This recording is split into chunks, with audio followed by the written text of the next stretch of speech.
आप्यायन्तु ममाङ्गानि वाक्प्राणश्चक्षुः श्रोत्रमथो बलमिन्द्रियाणि च सर्वाणि सर्वं ब्रह्मोपनिषदं माहं ब्रह्म निराकुर्याम् मा ब्रह्म निराकरोद निराकरणमस्तु निराकरणं मे अस्तु तदात्मनि निरतेय उपनिषत्सु धर्मास्ते मयि सन्तु ते मयि सन्तु।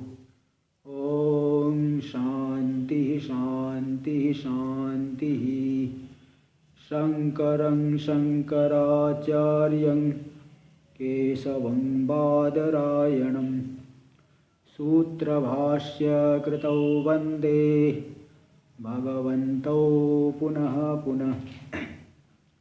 ईश्वरो गुरुरात्मेति मूर्तिभेदविभागिने व्योमवद्व्याप्तदेहाय दक्षिणामूर्तये नमः।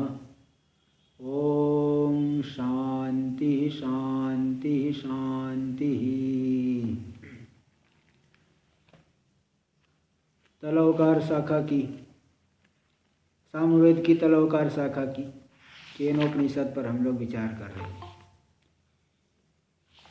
इसके प्रथम खंड का जो तृतीय मंत्र था, न तत्र चक्षुर्गच्छति न वाक् गच्छति नो मनो न विद्मो विजानीमो, इस मंत्र के विषय में विचार हम लोग कर रहे हैं। यहाँ पे पेज नंबर चल रहा था 31, हाँ 31 तो हो गया था।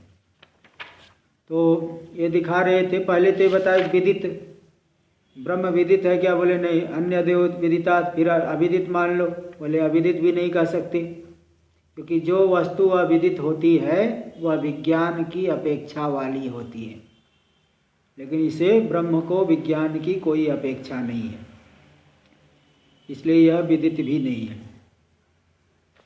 जैसे प्रदीप आदि है, ये सब दिखाए थे, इसलिए यहाँ पे अन्य किसी प्रकाश की इसमें अपेक्षा नहीं है। फिर पेज नंबर 30, न चैवम आत्मनो अन्यत्र विज्ञानम अस्ति येन स्वरूप विज्ञाने भी अपेक्षते। आत्मा से भिन्न कोई कहीं ज्ञान है नहीं जिससे कि स्वरूप विज्ञान में ज्ञान की अपेक्षा होती। अगर आत्मा से भिन्न किसी में ज्ञान होता तो स्वरूप विज्ञान में उसकी अपेक्षा कर सकते थे, लेकिन आत्मा से भिन्न कहीं पे ज्ञान है नहीं, इसलिए स्वरूप में किसी ज्ञान की अपेक्षा नहीं। विरोध इति चेत नान्यत्वात्, ये जो संग्रह वाक्य था इसी पे हम लोग विचार कर रहे थे। बोले अगर आत्मा में विज्ञान अन्य विज्ञान की अपेक्षा नहीं है तब तो विरोध होगा, क्योंकि अनुभव के साथ लौकिक अनुभव होता है कि मैं अपने को जानता हूँ, मैं जानता हूँ, और शास्त्र भी कहता है कि आत्मा को जानो। इसलिए इनके साथ लौकिक अनुभव और शास्त्र के साथ विरोध हो रहा है। इति चेत सिद्धांति ने कह दिया नहीं, ऐसा नहीं कह सकते। अन्यत्वात्, जहाँ पे विज्ञान की अपेक्षा है वह आत्मा शुद्ध आत्मा से भिन्न है, शरीर आदि के तादात्म्य से विशिष्ट है। शुद्ध आत्मा में विज्ञान की अपेक्षा नहीं, जो शरीर आदि तादात्म्य से विशिष्ट है, विशिष्ट आत्मा में विज्ञान की अपेक्षा है। देखो स्वरूप विज्ञाने विज्ञान स्वरूपत्वात्, देखो इसी का देखो जो संग्रह वाक्य था ना, पूर्व पक्ष और सिद्धांत दोनों आया था, बड़े संक्षेप में आया था। तो पहले पूर्व पक्ष का विस्तार कर रहे हैं कि स्वरूप विज्ञाने विज्ञान स्वरूपत्वात् विज्ञानांतरम नापेक्षते इत्येतद् असत्। यह जो हमारा स्वरूप विज्ञान रूप है, इसलिए स्वरूप विज्ञान में अन्य विज्ञान की अपेक्षा नहीं है, ऐसा जो सिद्धांति ने कहा, पूर्व पक्षी कह रहा है इत्येतद् असत्, यह बिल्कुल गलत बात है। दृश्यते ही विपरीत ज्ञानम आत्मनि, आत्मा में देखो विपरीत ज्ञान मतलब यहाँ अज्ञान लिया गया है, 1 नंबर टिप्पणी बता दिया था। आत्मा के विषय में अज्ञान देखा गया है, सम्यक ज्ञानम च, और सम्यक ज्ञान भी देखा गया है। न जानामि आत्मानम जानामि आत्मानम इति च, मैं अपने आप को नहीं जानता, आत्मा को नहीं जानता, और मैं आत्मा को जानता भी हूँ। तो ज्ञान भी देखा गया और अन्य विज्ञान भी, सम्यक ज्ञान भी देखा गया है। इसलिए स्वरूप विज्ञान में विज्ञान की अपेक्षा नहीं, ज्ञान की अपेक्षा नहीं, ये जो आपका कथन है बिल्कुल गलत है।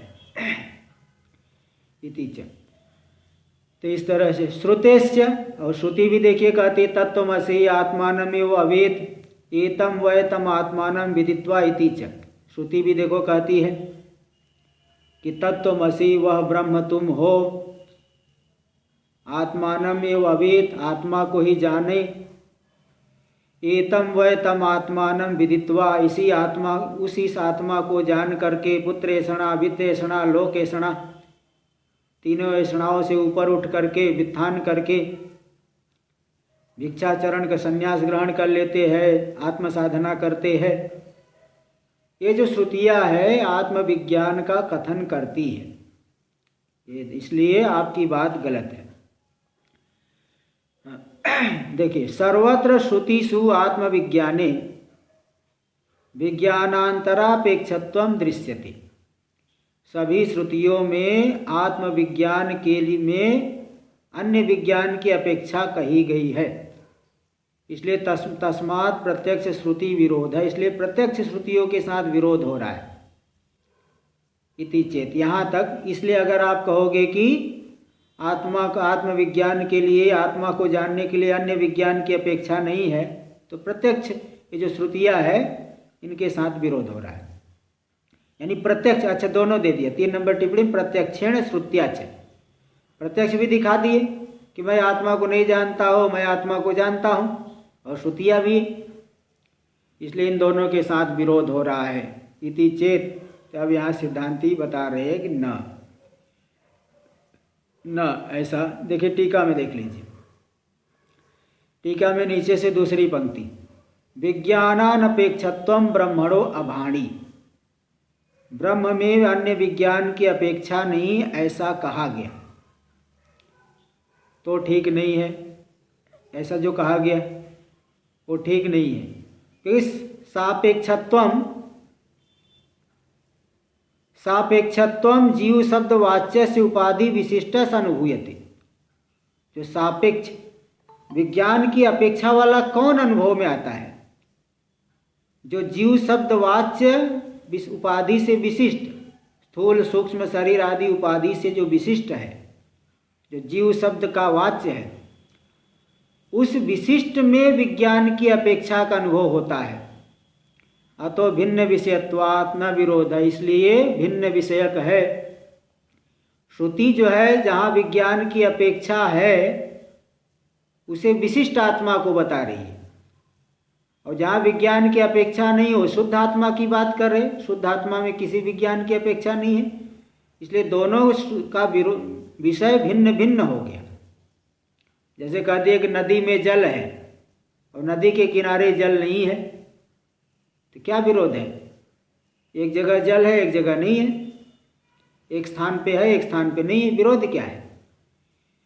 इसलिए जो विरोध कह रहे थे आप, भिन्न विषयक होने से कोई विरोध नहीं है। इत्याह न कस्मात, देख लीजिए भाष्य में अंतिम पंक्ति, न ऐसा प्रत्यक्ष के द्वारा और श्रुति के द्वारा विरोध है, यह बात बिल्कुल गलत है। क्यों? क्योंकि बता रहे कारण, अन्यो ही स आत्मा, वह जो आत्मा जिसे विज्ञान की अपेक्षा है वह अन्य है, विशिष्ट आत्मा है। जीव को ज्ञान की अपेक्षा है, शुद्ध चैतन्य को ज्ञान की अपेक्षा नहीं। तन्नी वह आत्मा है, बुद्धियादि कार्यकरण संघाताभिमान संताना विच्छेद लक्षणों,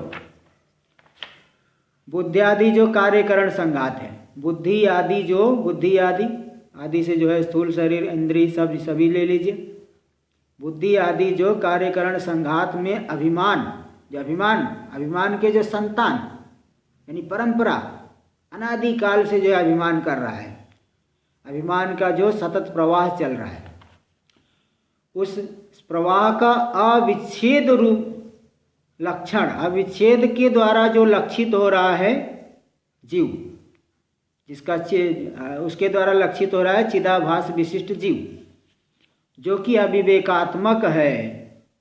वह कैसा है? यानी मूढ़ता आदि का अध्यास करने वाला। मैं करता हूँ, मैं भोगता हूँ, मैं मूर्ख हूँ, मैं सुखी हूँ, मैं दुखी हूँ, इस तरह से शरीर आदि के धर्मों को अपने में जानने वाला विवेकात्मक है। बुद्ध्या अवभास प्रधानस, बुद्धि के अवभास की प्रधानता वाला, बुद्धि के धर्मों को अपने में जानने वाला। चक्षुरादि करण, चक्षुरादि इंद्रिय वाला है वह।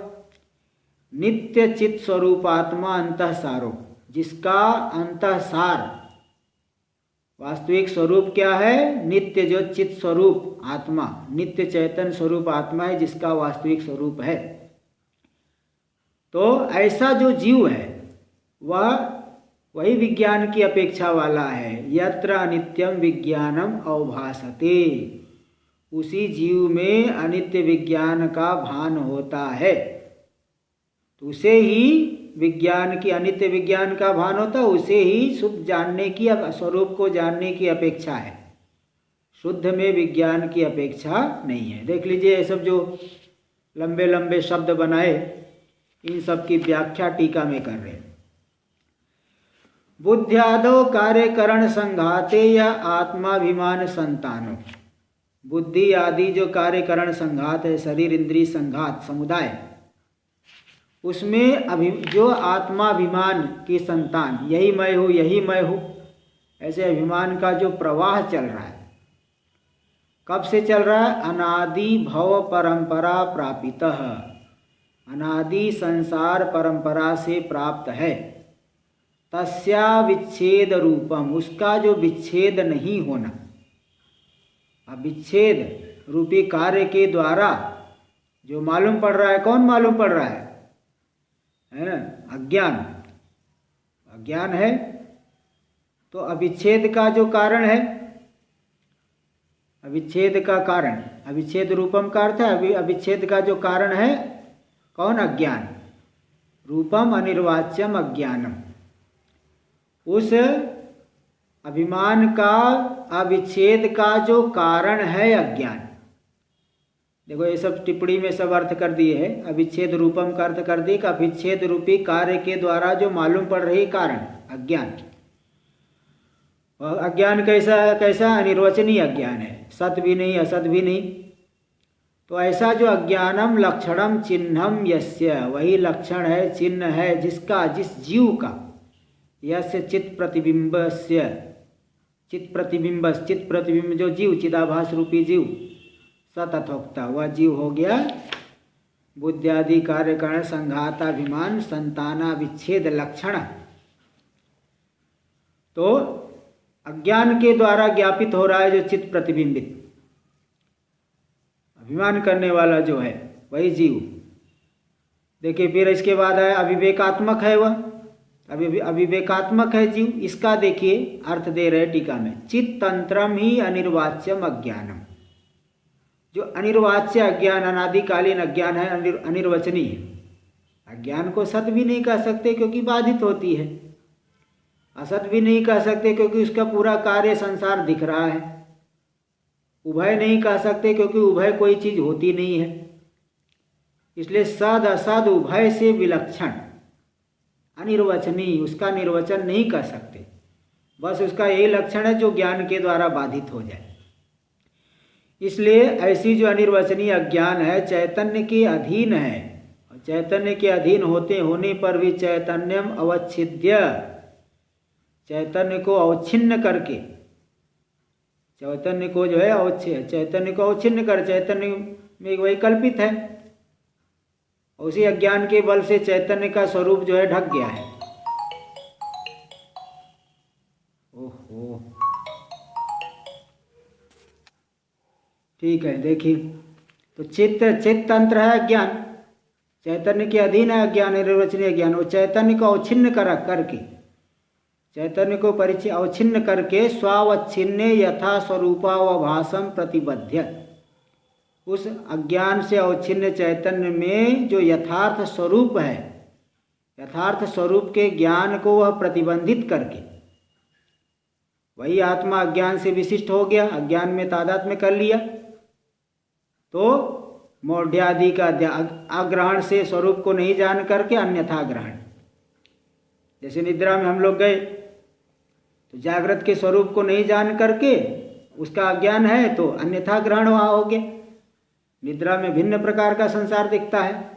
इसी प्रकार स्वरूप के प्रकाशन को प्रतिबंधित करके अज्ञान मौढ़्यादि अध्यास हेतुर्भवति, मूढ़ता आदि के अध्यास का वह हेतु बन जाती है, अनादिकालीन अज्ञान।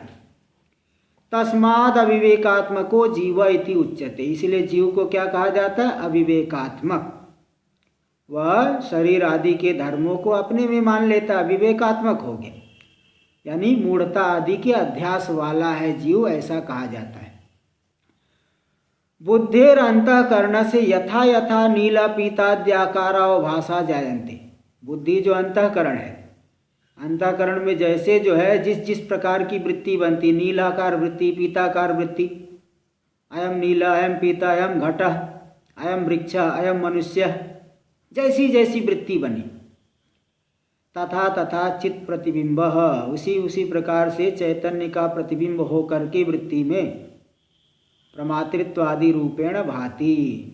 मैं इसको जानने वाला, मैं घट को जानने वाला, मैं वृक्ष को जानने वाला, मैं मनुष्य को जानने वाला, तो प्रमाता बन जाता है। अंतःकरण के धर्मों को वृत्ति आदि के साथ तादात्म्य करके मैं जानने वाला, मैं कर्ता, मैं भोक्ता, इन रूपों से वही जीव भाषित होता है। इति तत्प्रधानो, इस तरह से बुद्धि के जो अवभास है प्रमातृत्व आदि धर्म, उसकी प्रधानता वाला हो गया जीव। तत्प्रधानो अध्यस्तस्य विशिष्टस्य तत्सत्येव सत्वात्। और फिर एक बार एक विशेषण और दिए कि नित्य चित्त स्वरूप आत्मा अंतःसारो, नित्य चैतन्य स्वरूप आत्मा जिसमें अंतःसार है, जिसका वास्तविक तत्व है। क्योंकि जो विशिष्ट है शुद्ध की सत्ता से ही सत्तावान है, यही कह रही। देखिए तो अध्यस्तस्य विशिष्टस्य, अध्यस्त है विशिष्ट तो अध्यस्त है, तत्सत्येव सत्वात्, चैतन्य की सत्ता, शुद्ध की सत्ता से ही सत्ता वाला है, इसलिए विशिष्टांतर निविष्टो यह आत्मा, इसलिए विशिष्ट के अंदर अनुस्यूत जो आत्मा है, नित्य चित्त स्वरूप, नित्य चैतन्य स्वरूप जो आत्मा, स एव सारो यस्मिन, वही है सार, अबाध्य अबाधित अंश जिस जीव में। तो स तथोक्त, जीव भाव का तो बाध होता है किंतु शुद्ध स्वरूप का बाध नहीं होता, अबाधित शुद्ध स्वरूप वाला है जीव। बुद्धि परिणाम रूपाणाम नील पीतादि प्रत्ययानाम। अच्छा, भाष्य में देखिए, बौद्ध प्रत्ययानाम आविर्भाव तिरोभाव धर्मकत्वात् तद्धर्मतया एव विलक्षणम अपि च अवभासते। जो बुद्धि के प्रत्यय है, जो वृत्तियाँ, घट ज्ञान, पट ज्ञान, ये सब आविर्भाव तिरोभाव वाले होते हैं, उत्पन्न होते हैं, विनष्ट हो जाते हैं। इसलिए तद्धर्मतया एव विलक्षणम अपि च अवभासते, उन उत्पत्ति विनाशशाली वृत्ति धर्मों के माध्यम से वह विलक्षण, जो विलक्षण आत्मा, शुद्ध आत्मा से वह जीव विलक्षण मालूम पड़ता है, भिन्न मालूम पड़ता है। देखिए टीका में इसी की व्याख्या करें। बुद्धि परिणाम रूपाणाम नील पीतादि प्रत्ययानाम, बुद्धि के परिणाम है नील पीतादि प्रत्यय, तो उत्पन्न विनाशवत्वात्, वो तो उत्पत्ति और विनाश वाले हैं, इसलिए तदुपरक्त रूपेण, उन प्रत्ययों से संबद्ध रूप से, उनसे जुड़ करके अनित्यम चैतन्यम यत्र अवभासते, जिसमें अनित्य चेतनता का भान होता है, वह जो जीव है, सो अन्यो जीव, वह शुद्ध से विलक्षण हो गया, विशिष्ट है ना। क्योंकि अंतःकरण के धर्म वाला मालूम पड़ रहा है, उत्पत्ति विनाश वाला मालूम पड़ रहा है, अनित्य चैतन्य उसमें मालूम पड़ रहा है, वह भिन्न नहीं है। इस तरह से दिखा दिए।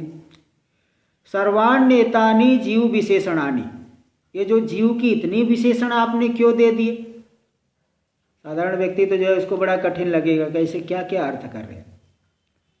इतने जो जीव के विशेषण इसलिए दिया गया, अन्यत्व स्फुटीकरणार्थानि, भेद का स्पष्टीकरण करने के लिए, हाँ, महाराज जी कौन से विशेषण?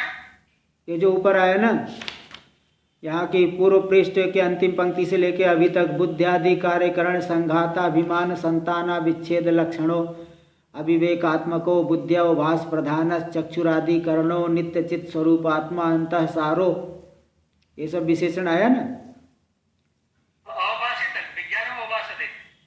हाँ हाँ, वो सब आया ना, यत्र नित्यम विज्ञानम अवभासते।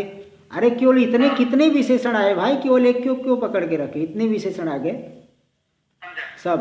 वो सब विशेषण क्यों दिया गया? शुद्ध से भेद को स्पष्ट करने के लिए।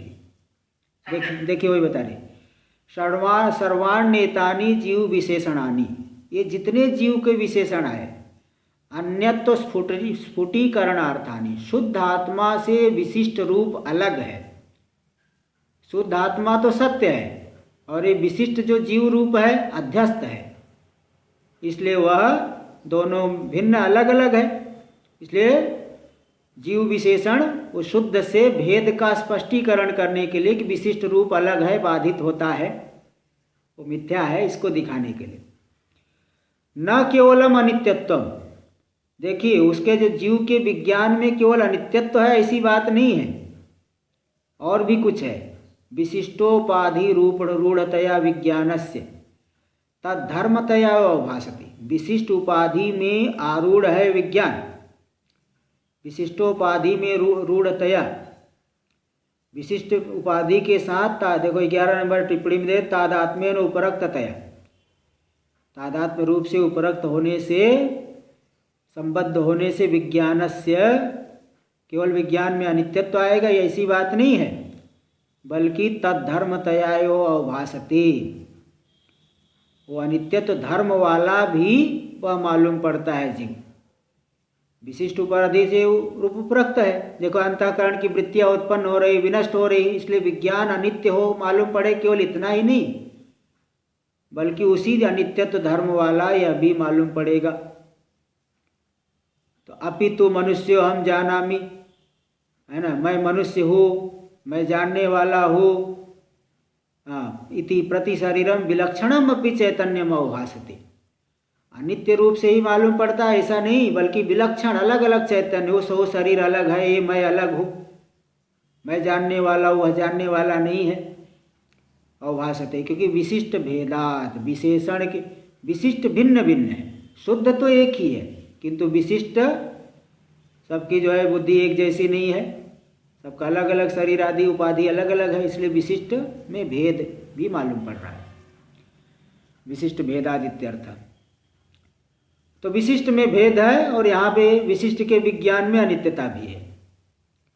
लेकिन ये बताइए कि जो शुद्ध स्वरूप है वह कैसा है? परमार्थता कीदृशम चैतन्यम, चैतन्य पद छूटा हुआ है, यस्य विशिष्ट धर्मता अवभासते, परमार्थ रूप से वह चैतन्य कैसा है? शुद्ध चैतन्य जिसमें विशिष्ट धर्मता का अवभास हो रहा है, जो शुद्ध चैतन्य अंतःकरण आदि उपाधि से जुड़ करके विशिष्टता जिसमें मालूम पड़ रही, वह शुद्ध है कैसा? वास्तविक स्वरूप क्या है? तत्राह, इसको इस विषय में बता रहे, अंतःकरणस्य, भाष्य में तृतीय पंक्ति, अंतःकरणस्य मनसोपि मनो, वह आत्मा अंतःकरण जो मन है उसका भी मन है, उसका भी साक्षी है। मनसो भी मनो, इसका अर्थ है साक्षी, टिप्पणी में दे दिए साक्षी इत्यर्थ, तथा साक्षित्वम एवं तस्य परमार्थ रूपम, उसका परमार्थ रूप है साक्षित्व, और वह क्या है? साक्षित्व क्या है? चिन्मात्र होना, यही साक्षित्व है, क्योंकि है तो चिन्मात्र, लेकिन दृश्य की अपेक्षा से साक्षी कह देते हैं।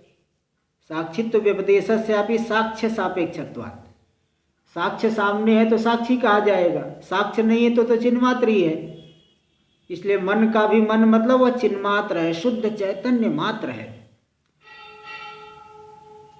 मन का भी मन है, वह अंतर्गतत्वात् सर्वांतर श्रुते, क्योंकि मन के भी भीतर है, मन को भी सत्ता स्फूर्ति देने वाला है, इसलिए सर्वांतर श्रुति, वह सर्वांतर है, वह सर्वांतर है, ऐसा यह आत्मा सर्वांतर ऐसा आया है।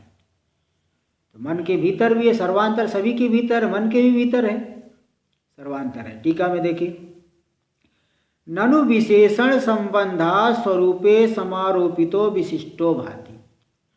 विशेषण के संबंध से स्वरूप में जो आरोपित हो गया, समारोपित हो गया, वह विशिष्ट स्वरूप में भाषित हो रहा है। तस्य मिथ्यात्वात्, वह जो विशिष्ट है वह तो मिथ्या है।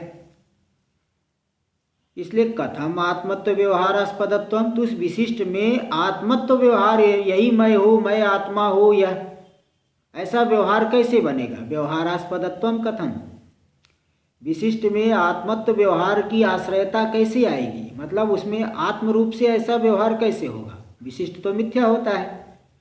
तत्राह, इस विषय में बताते हैं अंतर्गतेन, भाष्य में अंतिम पंक्ति, अंतर्गतेन नित्य विज्ञान स्वरूपेण आकाशवद अप्रचलितात्मना अंतर्गर्भभूतेन बाह्यो बुद्ध्यात्मना तद्विलक्षणो अर्चिभिरिव अग्नि प्रत्ययराविर्भाव तिरोभाव धर्मकैर विज्ञानाभास रूपैर अनित्यैर अनित्य नित्य विज्ञानवान आत्मा सुखी दुखी इत्यभ्युपगतो लौकिकैर अतो अन्यो नित्य विज्ञान स्वरूपाद आत्मन।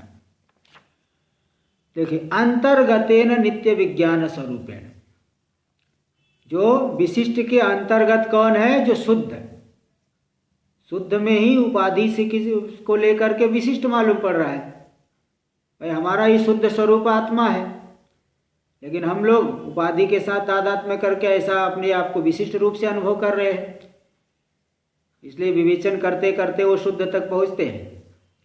तो अंतर्गतेन नित्य विज्ञान स्वरूपेण, जो अंतर्गत है नित्य विज्ञान स्वरूप, जो विशिष्ट के भीतर है, उसका स्वरूप है आकाशवद अप्रचलितात्मना, जो कि आकाश के समान कभी प्रचलित नहीं होता, चलायमान नहीं होता। अंतर्गर्भभूतेन, जो अंतः सार है, गर्भभूत है, उसके द्वारा बाह्यो बुद्ध्यात्मा, बाह्य जो बुद्धि के साथ तादात्म्य करने वाला, तो वह तद विलक्षण, उससे विलक्षण है, किंतु उसी शुद्ध आत्मा के साथ तादात्म्य करके, वो जो आत्मा शुद्ध आत्मा, देखो यहाँ शंका क्या उठी थी, आप लोग थोड़ा ये ध्यान दीजिएगा कि शंका एक ये कि जो विशिष्ट है वह तो मिथ्या है, तो विशिष्ट में आत्म व्यवहार कैसे होगा? क्या इसका जवाब दे रहे कि देखिए, जो शुद्ध है हमारे भीतर है ना, शुद्ध आत्मा, तो शुद्ध के साथ में विशिष्ट का तादात्म्य होने से इस विशिष्ट में भी आत्म व्यवहार हो जाता है। जैसे जो है राजा का नौकर है, राजा के साथ तादात्म्य करके वो भी अपने आप को बहुत बड़ा मानता है। ऐसे ही विशिष्ट का शुद्ध के साथ तादात्म्य, क्योंकि शुद्ध विशिष्ट के भीतर शुद्ध गया हुआ है, अनुस्यूत है, उस अनुस्यूत शुद्ध के साथ तादात्म्य करके विशिष्ट भी आत्म रूप से मालूम पड़ता है। इसलिए जो बाह्य बुद्ध्यात्मा तद विलक्षणो अर्चिभिरिव अग्नि है ना, जैसे अर्चियों के द्वारा अग्नि उत्पन्न होती है, विनष्ट होती है। सामान्य अग्नि तो सर्वत्र व्याप्त है, किंतु वही अग्नि काष्ठ आदि में अभिव्यक्त हो जाती है, तो अर्ची यानी ज्वालाओं के द्वारा उत्पत्ति वाली मालूम पड़ती है, विनष्ट होने वाली मालूम। वैसे अग्नि बुझा दिया, अग्नि जला दिया, भाई अग्नि सामान्य अग्नि तो हमेशा रहती है, सर्वत्र है, लेकिन वो काष्ठ व्यापार में, काष्ठ में आरूढ़ होकर के ज्वालाओं के माध्यम से मालूम पड़ता है कि अग्नि उत्पन्न हो गई, अग्नि विनष्ट हो गई। इसी प्रकार बुद्धि के जो वृत्तियां है, प्रत्यय है, जो कि प्रत्यय आविर्भाव तिरोभाव धर्मकय, जो प्रत्यय बुद्धि की वृत्तियां जो आविर्भूत होती है, तिरोभूत हो जाती है, विनष्ट भी हो जाती है। विज्ञानाभास रूप है, वह विज्ञान स्वरूप तो नहीं, विज्ञानाभास रूप है, अनित्य अनित्य है, उसके द्वारा अनित्य विज्ञान, अनित्य विज्ञान वाला वो आत्मा हो गया विशिष्ट जीव। सुखी दुखी, वह सुखी दुखी हो गया, मैं सुखी मैं दुखी ऐसा अनुभव करता है। तो शुद्ध से तादात्म्य करके आत्म व्यवहार वाला हो गया, और बुद्धि के प्रत्ययों के साथ जुड़ करके अनित्य विज्ञान वाला मालूम पड़ रहा है। और बुद्धि की जो सुखाकार वृत्ति को लेकर के सुखी मालूम पड़ रहा है, दुखी मालूम पड़ रहा है। इति अभ्युपगतो लौकिक, ऐसा लौकिक लोगों के द्वारा माना गया है। मैं सुखी हूँ, मैं दुखी हूँ, मेरा विज्ञान अनित्य है। अतो अन्यो नित्य विज्ञान स्वरूपाद आत्मा, इसलिए वह नित्य विज्ञान स्वरूप आत्मा से भिन्न है, भिन्न मालूम पड़ता है, भिन्न है, जो विशिष्ट और शुद्ध के साथ तादात्म्य करके ही आत्म रूप से मालूम पड़ता है, नहीं तो विशिष्ट तो मिथ्या है। टीका में देख लीजिए, इसी का थोड़ा इसी की व्याख्या। विशिष्टांतर्गतेन चित स्वरूपेण तादात्म्यात्, विशिष्ट के अंतर्गत जो चैतन्य स्वरूप है उसके साथ तादात्म्य होने से बाह्य, जो बाह्य है वास्तव में बाह्य होने से अनात्मा है। इति अनात्मा भी, वो आत्मा थोड़ी है, विशिष्ट आत्मा नहीं, वो तो मिथ्या है। अनात्मा होने पर भी बुद्धि विशिष्ट आत्मा, बुद्धि विशिष्ट जो वह है शुद्ध के साथ तादात्म्य करके आत्मा इति अभ्युपगतो लौकिक, आत्मा माना गया है लौकिक लोगों के द्वारा, लौकिक प्राणियों के द्वारा, सामान्य लोगों के द्वारा। अतः इति उक्त धर्मवत्वाद अस्तु नित्य विज्ञानात् विलक्षणो जीव। अतः इति उक्त धर्मवत्वात्, उक्त धर्म मतलब उत्पत्ति विनाश धर्म वाला है। बुद्धि के प्रत्यय उत्पत्ति विनष्ट होते हैं, उनके साथ तादात्म्य करके अनित्य विज्ञान वाला हो गया। इसलिए नित्य विज्ञानात् विलक्षणो जीव, नित्य विज्ञान से जीव विलक्षण भले हो गया। कथम एतावता विरोध परिहृत, इतनी मात्र से विरोध का परिहार तो नहीं हुआ। इत्याकांक्षायाम, देखो विरोध दिखाए थे कि आत्मा में विज्ञान की अपेक्षा नहीं, ऐसा बताए थे। तो बोले भाई आत्मा में विज्ञान की अपेक्षा नहीं, तब तो लौकिक अनुभव के साथ विरोध होगा और श्रुति के साथ विरोध हो रहा है। ये जो है विरोध दिखाया था, तो विरोध का परिहार करना चाहिए। आप क्या बता रहे हो? आप उसको नहीं बता करके ये बता रहे हो कि जीव अलग है, शुद्ध अलग है। हमारी विरोध का परिहार बताइए, दूसरी बात क्यों बता रहे हो? त्या सिद्धांति कह रहा है कि नहीं, अभी देखो आ गया वो तत्र ही, देखो यही उसी का तत्र ही विज्ञानापेक्षा। तो ये जो बताना शुरू किए थे कि शुद्ध में विज्ञान की अपेक्षा नहीं है, शुद्ध तो नित्य ज्ञान स्वरूप है। हमारा जो स्वरूप है आप स्वयं अनुभव करिए कि आप गहरी निद्रा में थे, वहाँ जान रहे थे कि नहीं मुझे कुछ ज्ञान नहीं हो रहा है। स्वप्नावस्था में जो भी दिख रहा है सबको अनुभव कर रहे हो, जागृत अवस्था में भी सभी का अनुभव कर रहे हो, सभी को जान रहे, शरीर इंद्रिय सबको आप जान रहे हो। शरीर को भी जान रहे, इंद्रियों को भी जान रहे, मेरी आँख ठीक से नहीं देख पा रही, ठीक से देख पा रही, सब जानते हैं। तो इसलिए शुद्ध में विज्ञान की अपेक्षा नहीं है, किंतु विशिष्ट जो है अनित्य विज्ञान वाला होने से वहाँ विज्ञान की अपेक्षा है। विभ्रांति की निवृत्ति के लिए वहाँ विज्ञान की अपेक्षा है, और अज्ञान से उसमें विपरीत ज्ञान भी होता है। देखो तत्र ही विज्ञानापेक्षा विपरीत ज्ञानत्वं चोपपद्यते, विपरीत ज्ञान भी उसी विशिष्ट में ही उपपन्न है, संभव है। न पुनः नित्य विज्ञाने, नित्य विज्ञान स्वरूप आत्मा में अन्य विज्ञान की अपेक्षा भी नहीं है और विपरीत ज्ञान भी संभव नहीं है। टीका में देख लीजिए, एवं लोकानुभव विरोधे परिहृते, लौकिक प्रत्यक्ष और अनुभव, लौकिक अनुभव का विरोध, ठीक है, दो प्रकार का विरोध दिए थे, लौकिक अनुभव का विरोध और शास्त्र का विरोध।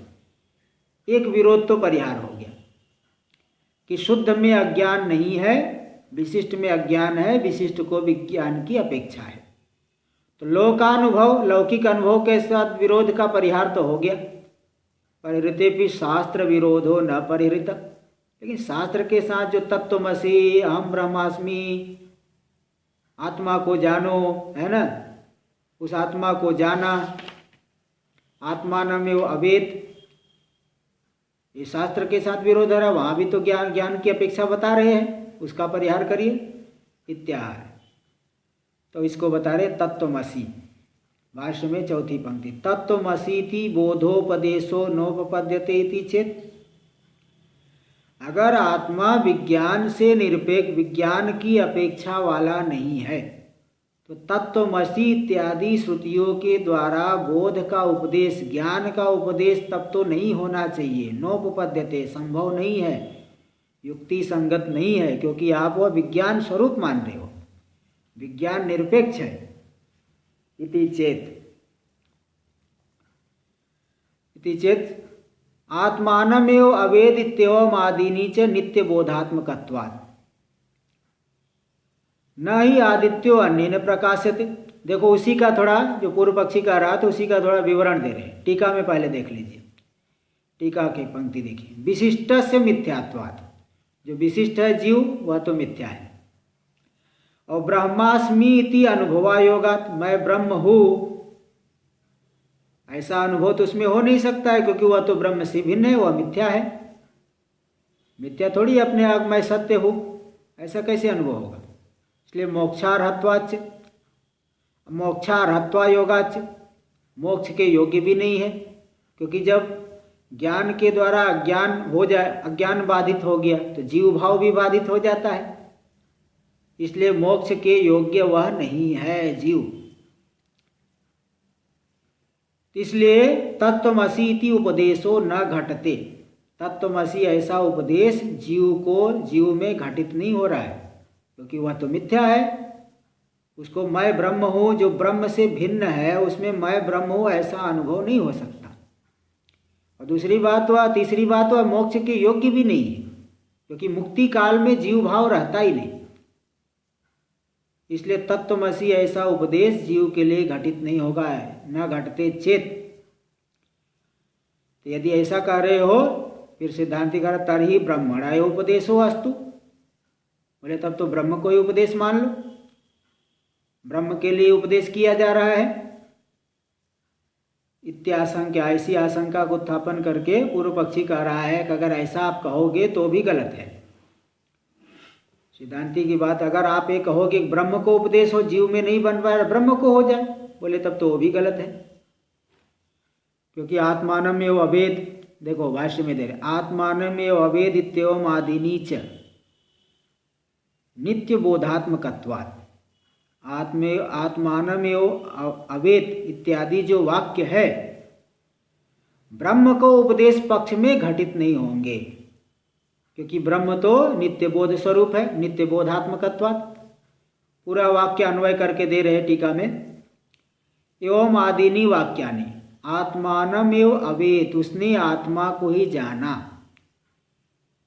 इस तरह के वाक्य अगर ब्रह्म का उपदेश, ब्रह्मोपदेश पक्ष है, जीव के लिए उपदेश नहीं है, ब्रह्म के लिए उपदेश है, इस पक्ष में ये सब वाक्य न संगच्छते, सम्यक रूप से घटित नहीं हो पा रहे, क्योंकि ब्रह्म तो नित्य ज्ञान स्वरूप है। इसलिए तज्जनित फलाभावात्, है ना, उनके उपदेश के द्वारा जनित, वाक्य के द्वारा जनित जो फल है बोध ज्ञान, वह ज्ञान उसमें नहीं, क्योंकि वह नित्य ज्ञान पहले से ही ज्ञान स्वरूप है इत्यर्थ।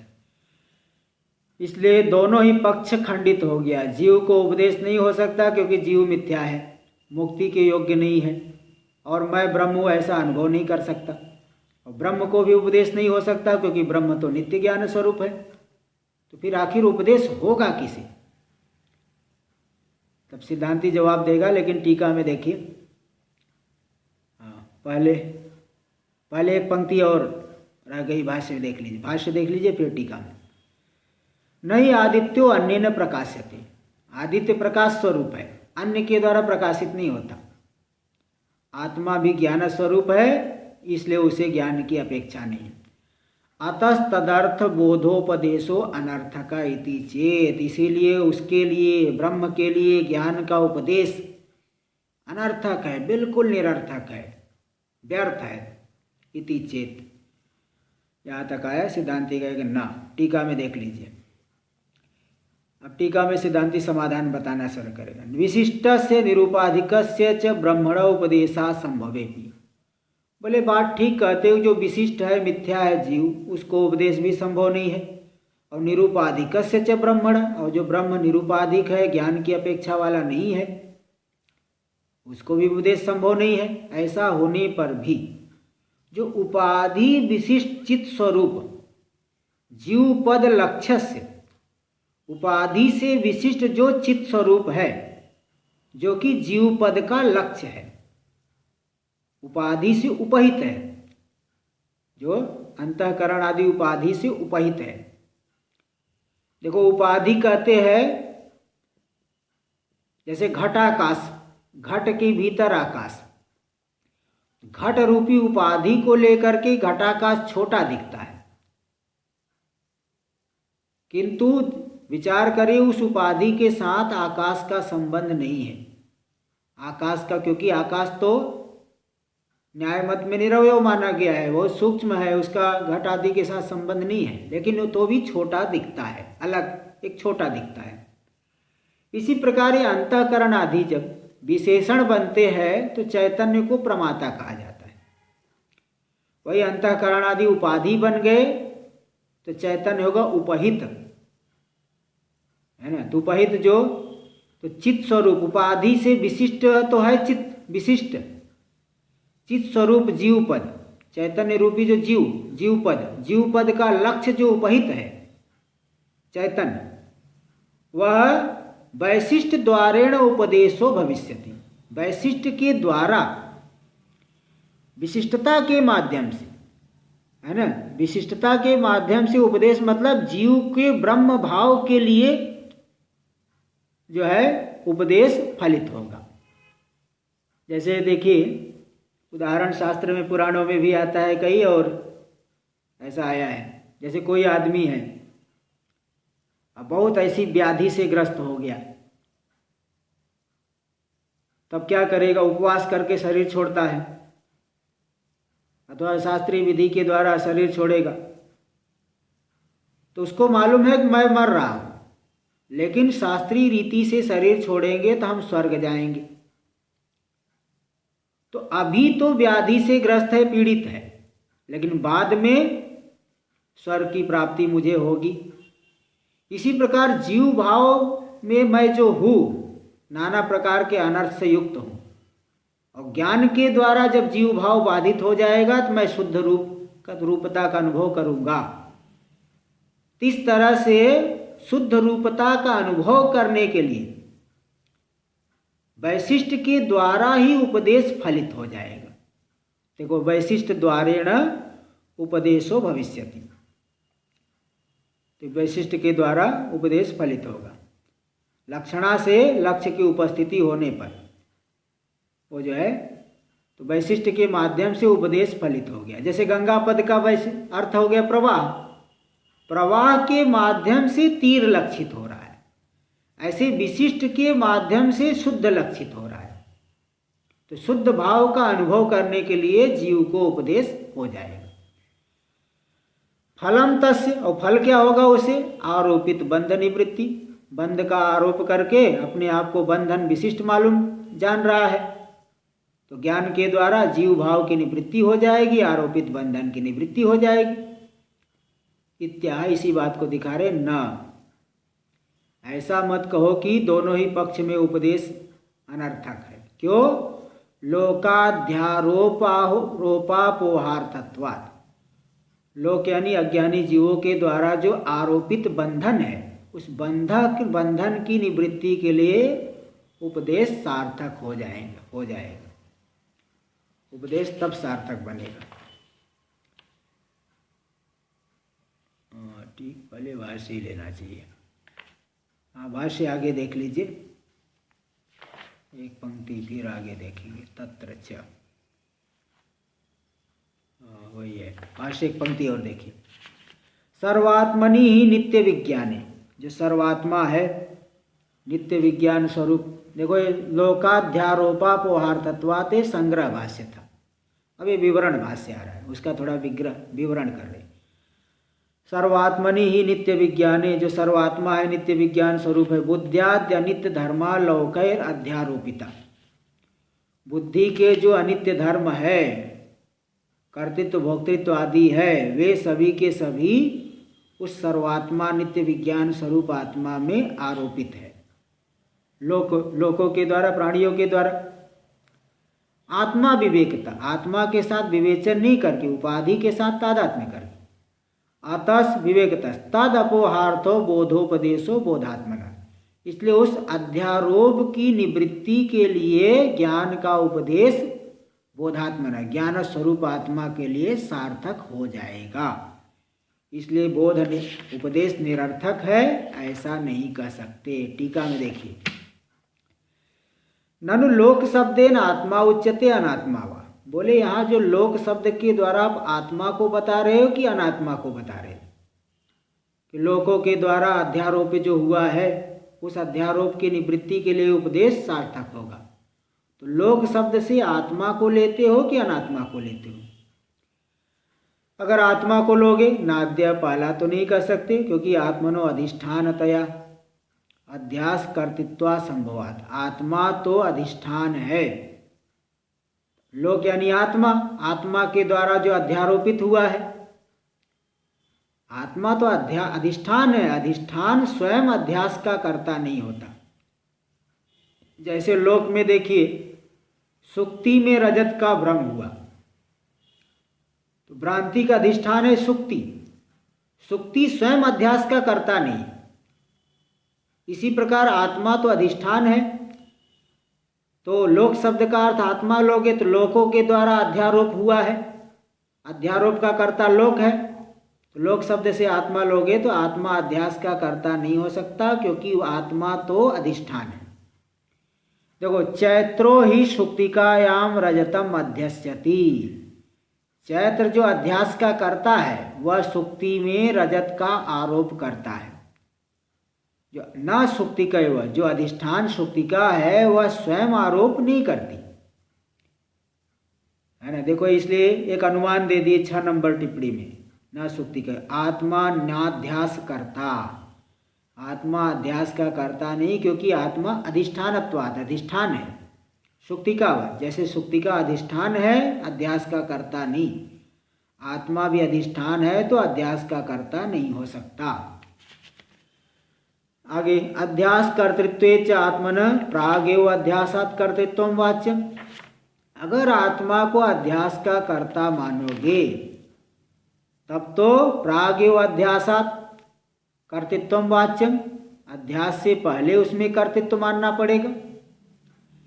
जैसे भ्रांति होने से पहले ही चैत्र है, कृतिमान है, कृतिमान को कर्ता कहते हैं। कर्तृत्व क्या है? कृति। तो जो अगर आत्मा को अध्यास का कर्ता मानोगे, अध्यास रूपी कृति वाला मानोगे, तो कृति पहले होगी और क्रिया बाद में होती है, अध्यास बाद में होगा। अध्यास कर्तृत्व पहले होगा, बाद में अध्यास हो। पहले बनाए, जैसे कुम्हार बनाएगा, बाद में घट बनता है। इसलिए अध्यास से पहले ही कर्ता को कहना पड़ेगा।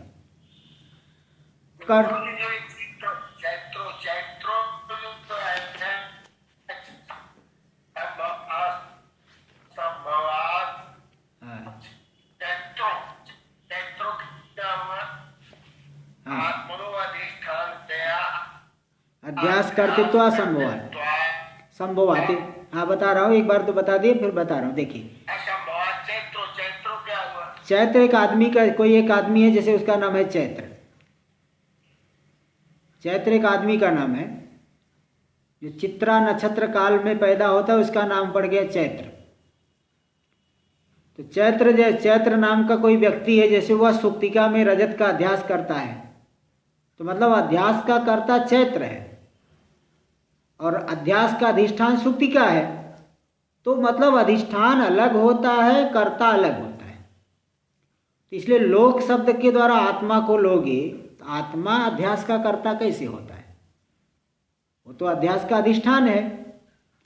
और दूसरी बात, अगर अध्यास का कर्ता मान भी लोगे तो अध्यास से पहले ही कर्तृत्व कहना पड़ेगा, है ना, क्योंकि कर्तृत्व से प्राग भाव नियमात।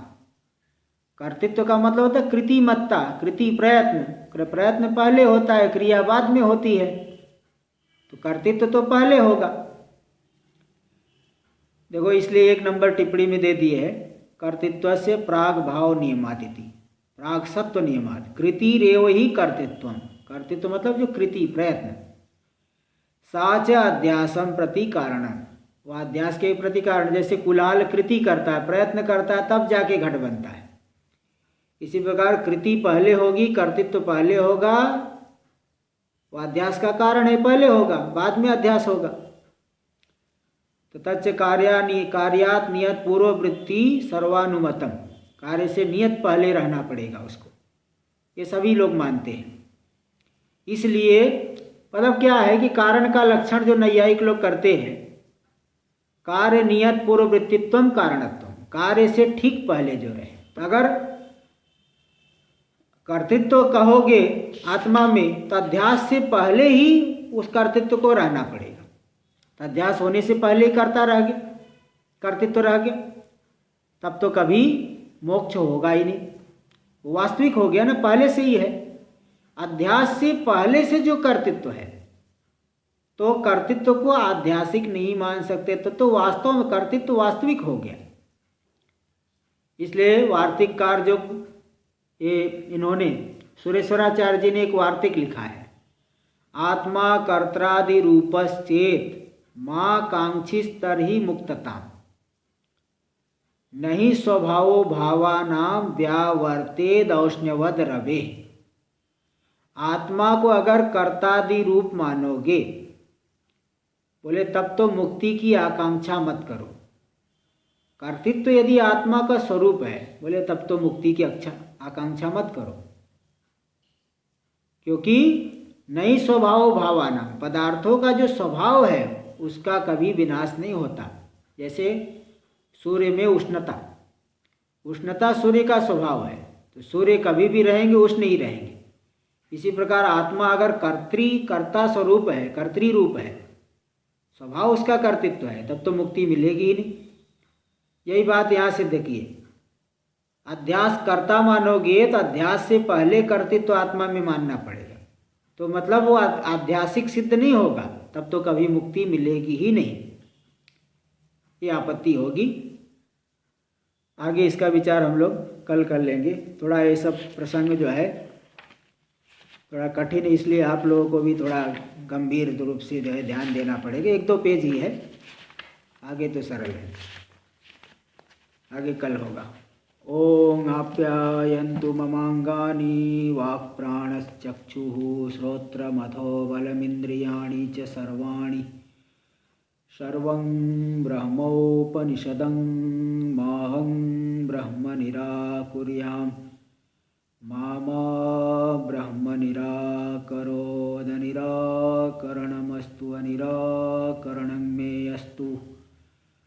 तदात्मनि निरते य उपनिषत्सु धर्मास्ते मयि सन्तु, ते मयि सन्तु। ओम शांति शांति शांति। शंकरं शंकराचार्यं केशवं बादरायणं सूत्रभाष्यकृतौ वन्दे भगवन्तौ पुनः पुनः। ईश्वरो गुरुरात्मेति मूर्तिभेदविभागिने व्योमवद्व्याप्तदेहाय दक्षिणामूर्तये नमः। ओम शांति शांति शांति।